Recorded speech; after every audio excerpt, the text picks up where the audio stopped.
Hello, Assalamu alaikum students. How are you all? Hope you are all doing good. उम्मीद करती हूँ आप सब खैरियत से हैं. So students, in our today's class from 9th class English, we are going to learn the next unit, unit number 5. In this unit number 5, we have A reading, B reading and C reading. So today we are going to learn A reading, A havoc of flood. Havoc of flood. From this lesson, we are going to learn some glossary words. So, what is the meaning of a havoc of flood? तो students ये है हमारी 9th class English का unit 5. इसमें हम आज ए reading से कुछ नए और मुश्किल अल्फाज के मायनों को सीखेंगे. तो यहाँ पर इस लेसन का मज़मून है a havoc of flood. Havoc of flood का मतलब है, हैवक के माने हैं तबाही, बर्बादी, एंड फ्लड मीन्स सैलाब. तो सैलाब की वजह से जो तबाही और बर्बादी होती है उसके ताल्लुक़ से ये लेसन है आपका यहाँ पर. होप कि आपके टीचर ने आपको ये सारा कुछ अच्छे से एक्सप्लेन किया है आपकी क्लास में. तो हम यहाँ पर इस लेसन के कुछ नए और मुश्किल अल्फाजों को और उनके मायनों को सीखेंगे. So from this unit, from a reading, we are going to learn some glossary words and their meanings in both language, Urdu and English. So let's start. The first word is basin. Basin, an area of land along a river with streams running down into it. इसका मतलब है, basin का मतलब है हौज या ऐसा गोल गड्ढा जिसमें के पानी आकर ठहरता हो, जिसमें के पानी आकर ठहरता हो.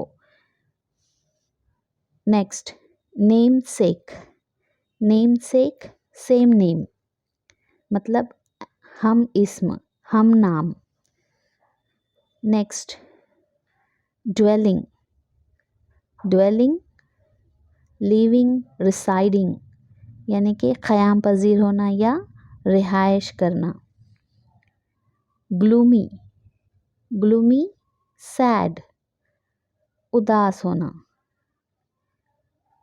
Next, inundate.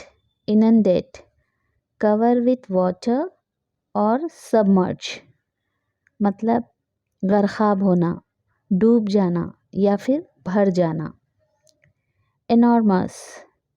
Enormous, extremely large, very big in size और अमाउंट, यानी कि बहुत ज़्यादा, बहुत बड़ा, कवी, गैर मामूली. Bear the brunt. Bear the brunt, to receive the worst effect of a bad situation. इसका मतलब है नुकसान बर्दाश्त करना, नुकसान बर्दाश्त करना. Heart rending. Heart rending, causing grief. Causing grief, इसका मतलब है दिल दहला देने वाला, गमनाक. Next, frantically.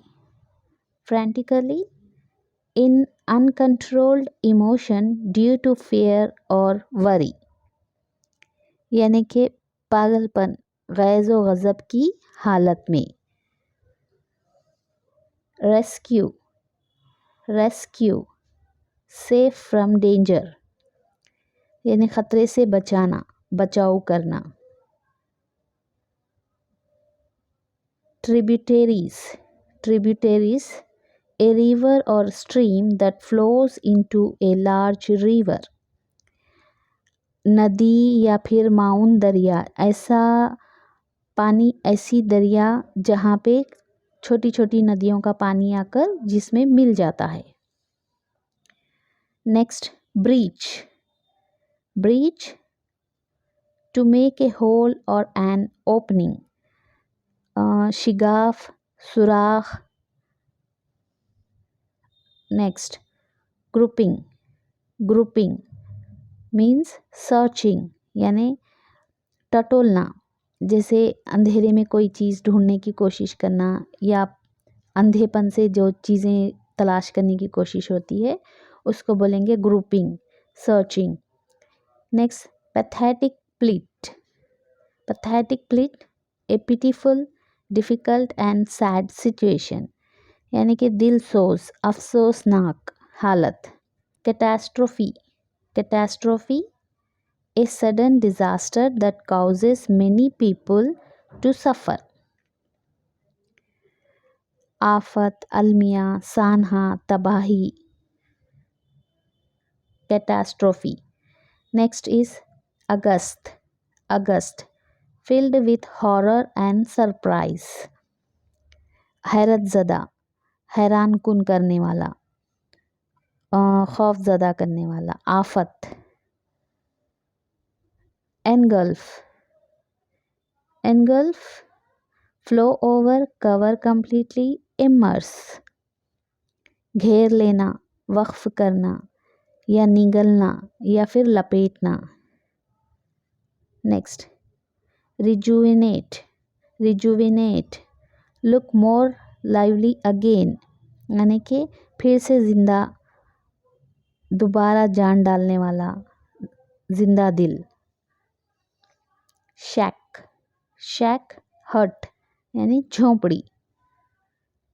Flimsy, flimsy week, फिबल यानी बोदा, कमज़ोर। डोनर, डोनर ए पर्सन और an organization who gives something specially money और थिंग इन चैरिटी यानी कि हदिया करने वाला, चंदा देने वाला, donor. Next beaming, beaming cheerful and bright, pleased यानी पुरमसरत, मुनव्वर, चमकदार। So students, these are our glossary words and their meanings. Hope you are all understood whatever I teach here. उम्मीद करती हूँ स्टूडेंट्स आपको अच्छे से समझ में आए हैं ये अल्फाज और इनके मायने। आपको कोई भी अगर इस चीज़ में समझने में कोई भी प्रॉब्लम हुई है तो आप मुझे पूछ सकते हैं, कमेंट सेक्शन में क्वेश्चन कर सकते हैं मुझसे। मैं कोशिश करूँगी कि आपको दोबारा से उसको एक्सप्लेन करूँ। होप कि आपने आज की इस क्लास को अच्छे से समझा है। तो इस उम्मीद के साथ कि आप मेरी अगली क्लास, अगली वीडियो का ज़रूर इंतज़ार करेंगे। तो मैं आपसे मिलूँगी अपनी अगली वीडियो में।